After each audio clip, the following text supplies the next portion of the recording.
My name is Brittany, and throughout this presentation, my partner Lexie and I will explore the impact the development of the Cold War had on my grandma, Linda Sue Catherine Grace Bury Hearst Saylor Bennett. She was born on October 15, 1949, and remembers the increasingly tense atmosphere of the Cold War. In terms of limitations to this interview, it must be taken into account that Linda was only young when many of the key conferences and events took place. Therefore, her accounts of the impacts at the time may not be accurate. Also, as a child, she had no television in her house. As a result, much of the opinions she acquired during the time were based off the dominating views of her family and friends. The causes of the Cold War can be summarized into 8 basic steps, which begin with the wartime conferences. During the Tehran and Yalta conferences of 1943 and 1945, the Big Three, Churchill, Roosevelt, Stalin, discussed the division of Germany and Poland, reparations, and the plan for controlling Europe. After the death of President Roosevelt in April 1945 and his replacement by Harry Truman, as well as the succession of Clement Attlee as Prime Minister of Great Britain, tension developed. At the Potsdam Conference in 1945, the atmosphere was ripe for hostility as the USA revealed its upper hand in nuclear warfare. This, in essence, initiated what was soon to become the arms race between the USA and the USSR, which created the foundation for the Cold War. As the 40s progressed, Kennan's long telegram in February 1946, Churchill's Iron Curtain speech at Fulton, Missouri in March 1946, the Truman Doctrine and the Marshall Plan, the Red Occupation of Europe of 1945 to 1947, the Czechoslovakian coup of 1948, and the Berlin blockade of 1948 all contributed to the escalating tension between the USA and the USSR in Europe. Unfortunately, my grandmother wasn't alive during the initial portion of the Cold War, so we weren't able to talk about it in her interview. However, instead we began our discussion about the Cold War going global, spreading from Europe to Asia and resulting in the development of the Korean War and NSC-68 in the 1950s. After the USA joined the North Atlantic Treaty Organization in 1949, there was a prevalent fear of the spread of communism. Senator Joseph R. McCarthy of Wisconsin created an atmosphere of fear of the enemy within. He called a purge of communist sympathizers in the State Department. He claimed that the Truman administration was under communist influence and that all American liberals were communist sympathizers. The NSC-68 Total Commitment was a report of the U.S. National Security Council produced in 1950. It warned of how all communist activity everywhere would be tracked back to Moscow. It advised the U.S. government to increase its military strength, and it encouraged military and economic aid to be given to any country perceived by the USA to be resisting communists. So today I will be interviewing Linda Sue Catherine Grace Bury Hearst Saylor Bennett. And that's a mouthful. Do you remember the 1950s anti-Red Crusade led by Senator Joseph R. McCarthy, and how did it affect you? I was born in 1949, so of course I was very, very young in the 50s. I don't have any conscious recollection of Senator McCarthy and the whole communist witch hunt that was going on in the United States during that era. We didn't have a television in the household until 1952, and we were the first house on our block to have a television. So really topics of discussion in the household would have been just about current events in the immediate area. And I don't recall any discussion when I was a young child regarding those specific topics. As World War II came to a close, Soviet troops who had been occupied with fighting the Nazis in Europe became available for other purposes. Wishing to control as much territory in East Asia as possible after the collapse of Japan, Stalin sent his troops into Korea from the north. By agreement, the Soviet Union received the surrender of Japanese forces north of the 38th parallel. South of this line, the Japanese surrendered to the Americans. It was agreed that Korea would become a united democratic country based on free elections, but dates were not specified. Instead, it soon became clear that the Iron Curtain had been established across the Korean peninsula at the 38th parallel. On the 25th of June 1950, North Korean soldiers launched an invasion of South Korea. A failure to take action would undermine the credibility of the USA in its determination to resist communism and would encourage a domino effect in the neighboring states. The USA had the policy of containment and therefore intervened, attempting to roll back the communist troops and liberate the North Koreans. However, on the 27th of November 1950, a force of 200,000 Chinese joined 150,000 North Koreans and sent the UN troops into retreat. A stalemate then developed around the 38th parallel. Peace talks started in 1941 with a focus on the repatriation of prisoners of war.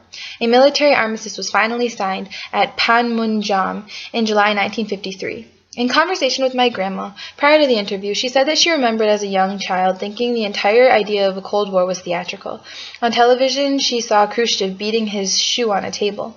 When I asked for any pictures of her childhood, she sent me an image of her and her uncle who served in the Korean conflict. She was a very small child, 3 years old, and he was her favorite uncle, and he was in the army. He came home on leave, and the picture is of her with him, and she is wearing his hat.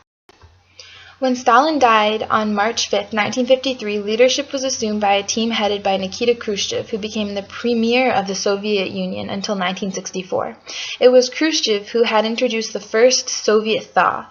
Most, but not all, of the gulags were emptied. Ethnic groups had been resettled under Stalin, were gradually allowed to return to their homeland, and in his speech on the 20th Party Congress in February 1956, Khrushchev denounced Stalin and the crimes Stalin had committed against his own people. In terms of the Korean War, that was also during the 1950s.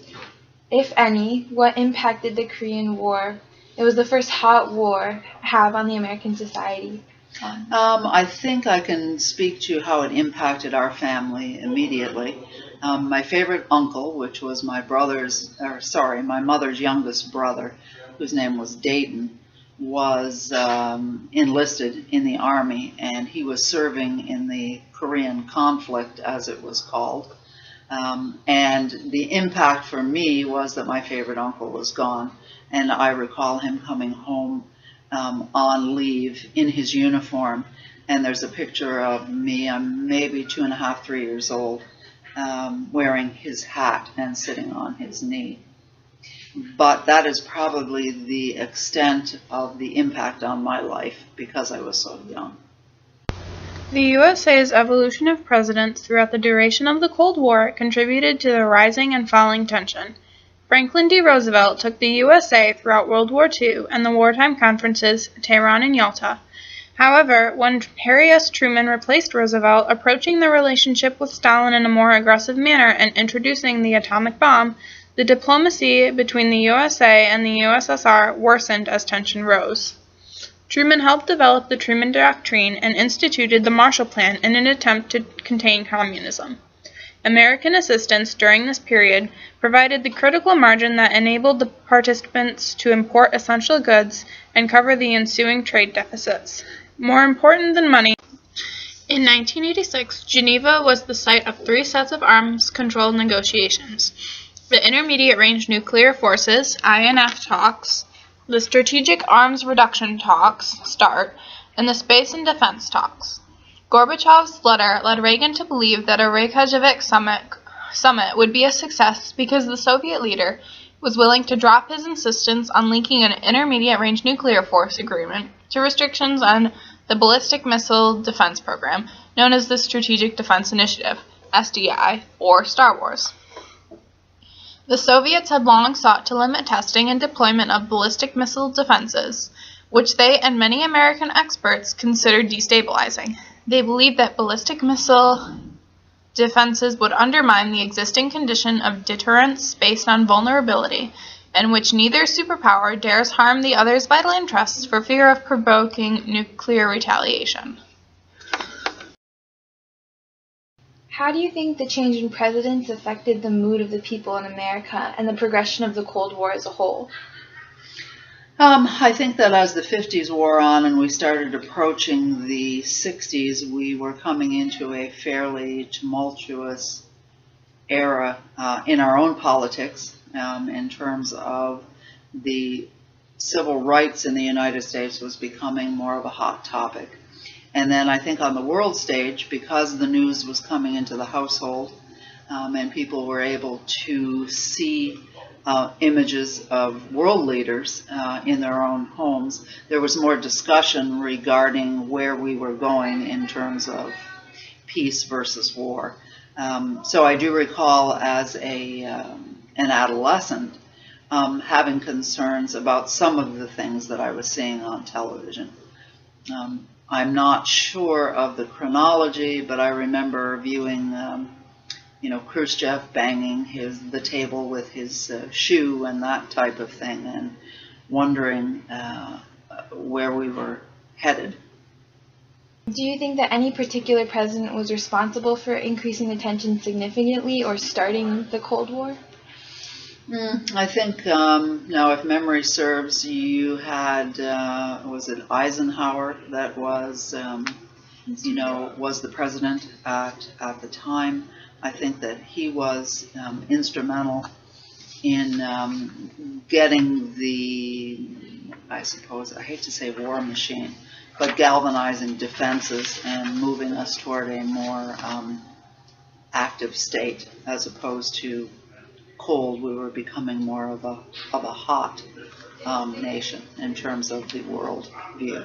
What do you think about the idea of peaceful coexistence between the USA and the USSR? It's like an idea that, in essence, capitalism and communism should accept the continuing existence of one another rather than trying to destroy one another. I think in theory that is an interesting view of things. I think that communism and democracy will always have some intrinsic differences. However, I do think that there's room for coexistence because we don't function under a true democracy, and nor are they truly, I suppose, communist.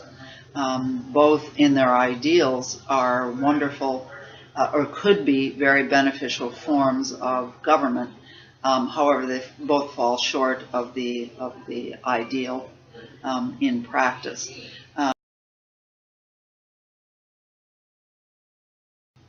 For me, I recall going through some very tense moments with John F. Kennedy. The Cuba Missile Crisis was certainly one that I remember as a young teenager.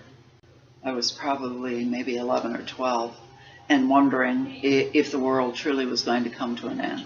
Because I think the realization that globally both superpowers at the time possessed the ability to launch a serious offensive that could be the end of the world as we know it, if not be the end of the world, certainly alter things significantly.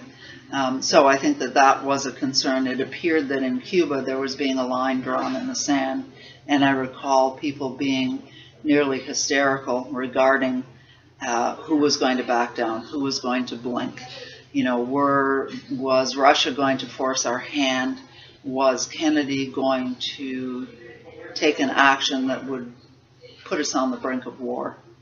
During the Cold War, the Soviet Union and China developed the concept of peaceful coexistence as a mechanism for communist states to coexist with capitalist states, and, in the case of China, with regional powers.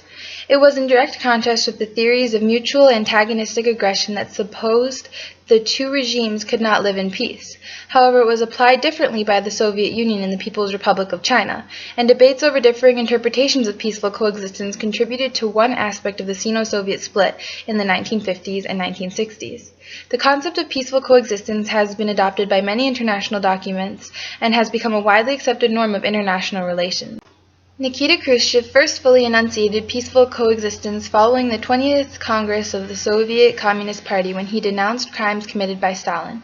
As Soviet premier, beginning in 1953, Khrushchev promoted the concept of peaceful coexistence as a way to ease tension between the Soviet Union and the United States in light of the possibility of nuclear war. Beginning in 1956, peaceful coexistence was proclaimed the cornerstone for Soviet foreign policy. On May 1, 1960, an American high-altitude U-2 spy plane departed from Pakistan on a flight that was supposed to take it across the USSR to Norway.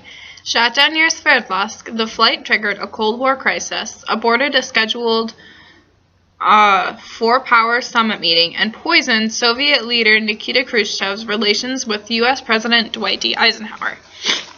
Aware that U-2 spy flights constituted a grave violation of Soviet sovereignty, Eisenhower reluctantly approved them beginning in 1956 to check on the Soviet missile program. Even after the May Day 1960 flight was shot down, Khrushchev hoped to proceed with the summit scheduled for May 16th in Paris. But by not revealing he had shot down the plane and captured its pilot, and by waiting for Washington to invent a cover story and then unmasking it, Khrushchev provoked Eisenhower to take personal responsibility for the flight. At the summit, Eisenhower refused to apologize for the U.S. incident, saying that aerial surveillance was a distasteful but vital necessity. After that, Khrushchev felt that he had no choice but to wreck the summit, cut off relations with Eisenhower, and await the election of Eisenhower's successor. The Vietnam War, also known as the Second Indochina War, was a Cold War-era proxy war that occurred in Vietnam, Laos, and Cambodia from December 1956 to fall of Saigon on the 30th of April 1975. The issue of which side first violated the Geneva Accords will forever remain the fault line dividing historians of the war. There was no clear political relationship between the northern governments and the growing insurgency in the south until northern leaders decided in May 1959 that they needed to take control of the movement. The USA's commitment to Vietnam expanded under the Kennedy administration at the end of 1961, after a series of incidents allowed the Republican opposition to portray him as soft on communism. Consequently, Kennedy chose to take a hard line against the advance of communism in Southeast Asia. Despite these large increases in advisors and despite the optimistic Defense Department reports to the contrary, little progress was made in quelling the insurgency. Prominent U.S. officials began to blame this failure on Diem, claiming the rampant corruption of his friends and family, lack of progress on land reforms, and all of the above, and anti-Buddhist policy were causing him to lose favor with Vietnamese citizens. The overthrow of Diem was followed by an announcement on November 15th that the United States would begin withdrawing 1,000 troops. The withdrawal never happened because a week later Kennedy was assassinated and Vice President Lyndon Johnson assumed the presidency. More optimistic about the potential for U.S. victory, Johnson increased the number of U.S. advisors to 21,000. The Gulf of Tonkin incident served as a catalyst of full U.S. military involvement in Vietnam. On August 2, 1964, the USS Maddox was conducting reconnaissance missions in the Gulf when it was fired on by North Vietnamese coastal defense forces. Thus began the Vietnam War. The United States convinced Australia and New Zealand to contribute troops and material support, and in March 1965 began a series of bombing raids on North Vietnam, known as Rolling Thunder, with the intention of bringing the Han Hoa leadership to the bargaining table. The Vietnam War had a devastating impact on the world. The conflict produced 4 million killed or wounded Vietnamese and ranks as the United States' longest and costliest overseas conflict, with the loss of approximately 57,939 American lives and $150 billion in U.S. military spending. Moreover, Vietnam was a critical issue in the foreign policy of 6 successive U.S. presidential administrations. In the midst of the 1960s, America had begun to win the war. However, on January 31, 1968, 70,000 communists launched a surprise attack on more than 100 cities in the South. The communists were gradually pushed back after the use of massive firepower against them. The Tet Offense was a military failure for the Viet Cong. However, public opinion in the U.S. turned decisively against the war. The American public was sickened by what they saw on TV. Anti-war protests in the USA reached their peak. My grandma was married in 1967. She made it clear that if her husband was drafted, she would have moved to Canada. She was not in favor of the U.S. involvement in Vietnam from a political and humanitarian standpoint. Prior to the interview, when I was gauging the topic she was able to talk about, she said, "We were sending ill-equipped young men to fight a war that we were not prepared for." She thinks that it's sickening how the government treated the war veterans. She remembers the Gulf of Tonkin incident. Her generation did not buy this excuse to go to war. In protest to the war, she wore a prisoner of war bracelet as part of her uniform at the Catholic school. President Nixon had a secret plan to end the Vietnam War, and it rested on 2 pillars. First, Vietnamization, which consisted of the gradual strengthening of southern Vietnam military until they could hold their own against the North Vietnamese army. It had hoped that reducing the combat load of the U.S. troops would lessen popular opposition to the war stateside. Second, Nixon's foreign policy of rapprochement with both China and the Soviet Union in the midst of the Sino-Soviet split had the effect of limiting their assistance to northern Vietnam. By 1975, the South Vietnamese army stood alone against the powerful northern Vietnamese, and Saigon famously fell on April 30, 1975, when 2 tanks crashed through the gates of the presidential palace as South Vietnamese, who had cooperated with the United States, desperately tried to flee the country. Vietnam became a unified nation after the war, but at a great cost in terms of human lives and infrastructure. In 1975, it was one of the world's poorest countries. How did the Vietnam War impact your life? There were a few things going on. As a native Detroiter, I suppose, my father had a business in Detroit. We lived in the suburbs, Royal Oak.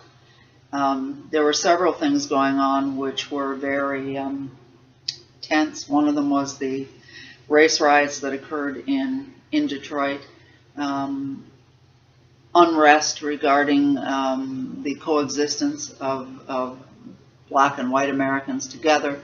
That was going on. At the same time, young men were being drafted into service because Vietnam was emerging as a full-blown war, and our troop commitment was significant. As far as me personally, I didn't support the war. In 1967, I graduated from high school, and I was also married that same year. So my husband was 1A for the draft, and I was ready to move to Canada. I felt that the war was unjust, that we shouldn't be participating in the extent that we were, and I was ready to leave. What about stopping the spread of communism? Don't you think that was justified? I don't think that the war was about stopping the spread of communism, and I think that that was a common belief that many people had, that show me where we stopped it, show me where it made a significant difference, show me where we went into a country who had been warring north against south for generations, and tell me how we were going to make it better without significant loss of life, without sending young men into jungle warfare, totally unprepared, in an environment or a terrain that was not native to them, and a subsequent loss of life for American soldiers was significant. I think that there were too many prisoners of war taken, and further to that, and I think in support of the view that many people held at that time, we treated our soldiers abominably when they came home. They were disrespected. They were told that it wasn't really a war, that they were nothing but a bunch of drug-addicted teenagers that we sent over there to fight. In other words, there was no honor for them. And they didn't receive any honor until years and years later, and then the monuments were built, and it was, quite frankly, too little too late. Do you think that the Vietnam War was a failure of American policy of containment? Yes. In March 1960, President Eisenhower approved a CIA plan to overthrow Castro's government. He trained Cuban refugees to invade Cuba at the Bay of Pigs. However, the invasion was a failure. In 1962, Khrushchev put intermediate-range ballistic missiles in Cuba. He justified this by saying that they were to protect Cuba, and because it was high time America learned what it feels like to have her own land and her own people threatened. The USA had missiles in Turkey, which bordered the USSR, and putting missiles at a similar distance from the USA was seen as a way of creating balance. Linda was a high school student during the Bay of Pigs incident. She remembers vividly that thinking that Bastia was a politically corrupt puppet leader and that the USA was scared of communism in Cuba under Castro. Her generation thought that the Cuban Missile Crisis was the beginning of World War III. There was a prevailing thought that there was no point in living because the nuclear arms race would destroy the world. This led to the drug years. Young people were becoming very vocal and very anti-American. It was a volatile time. She remembers sitting around the table at dinner and thinking, "What's wrong with you? The world is integrated." People worried about the black threat moving into the neighborhood. She said it was a very tense time when Kennedy issued the ultimatum, when Russia had to stand down and stop issuing Cuban missiles. Everyone felt vulnerable. Moving on to a different topic, what do you recall about the Cuban Missile Crisis in the Bay of Pigs? And how did your life change as a result of the tension between the two nations? At school, at work, was it a high-tense situation? I was certainly in high school at the time. I was a high school student when John F. Kennedy was assassinated as well. And I think that the concern was that he perhaps was assassinated because of things like taking such an extreme stand, in the Cuban Missile Crisis. I think that there was a fear of any of the Kennedys being too powerful and creating a dynasty in the United States. So it makes sense to me that probably there was a movement to make sure that that wasn't going to happen. Do you think that Mikhail Gorbachev or President Reagan was more responsible for ending the Cold War? I think it was a combination of both. The reality of de-escalating as opposed to escalating in the race to build and maintain arms was really becoming kind of a moot point. Both of them had made considerable strides. We're stockpiling, we're pouring money into defense and into brain trusts to ensure that scientifically they were going to continue to evolve. But really, it becomes one keeps the other in check. They were their own check and balance, in effect. And so I think that, Reagan's demonstration of we need to maintain our position as the most powerful nation probably held a lot of credence. I think that it was probably acknowledged that yes, we probably were cutting edge, and it's one way to assure that we weren't going to be forced into another World War. Orthodox view is that the Soviet Union was responsible for starting the Cold War. The USA acted defensively until the 1960s. Most historians follow the official government line that the Cold War was the direct result of Stalin's aggressive Soviet expansionism. Revisionists view that the United States is more responsible for the Cold War. The onset of the Cold War is dollar imperialism. The USA started the Cold War because of the desire to seek economic gain. In 1959, William Appleman Williams published his The Tragedy of American Diplomacy. Williams blamed the U.S. for the Cold War. This revisionist approach reached its height during the Vietnam War when many people suggested that America was as bad as the USSR. Williams argued that America's chief aim in the years after the war was to make sure that there was an open door for American trade, and that this led to the American government to try to make sure that countries remain capitalist countries like the USA. The post-revisionists believe that neither the USA nor the USSR can be held solely responsible for the onset of the Cold War.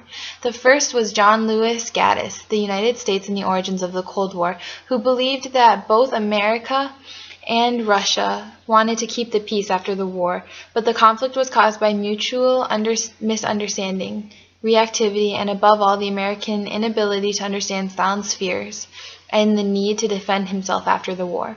Martin P. Leffler, in his book A Preponderance of Power, National Security, the Truman Administration, and the Old War, saw the Cold War as a clash of two military establishments, both seeking world domination.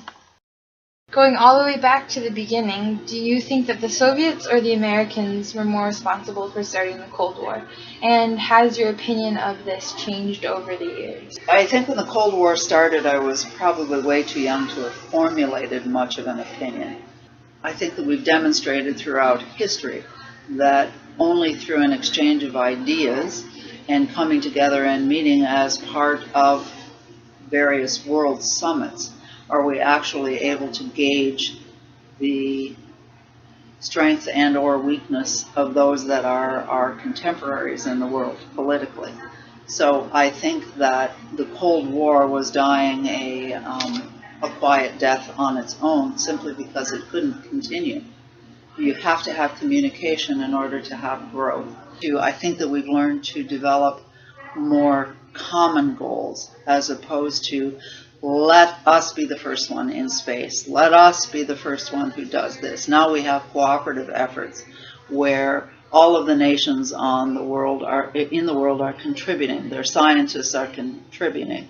The space stations are manned by very multinational crews, and each one of them brings a contribution, to keep going forward. Each generation is formed, I think, by the things that their generation lives and breathes.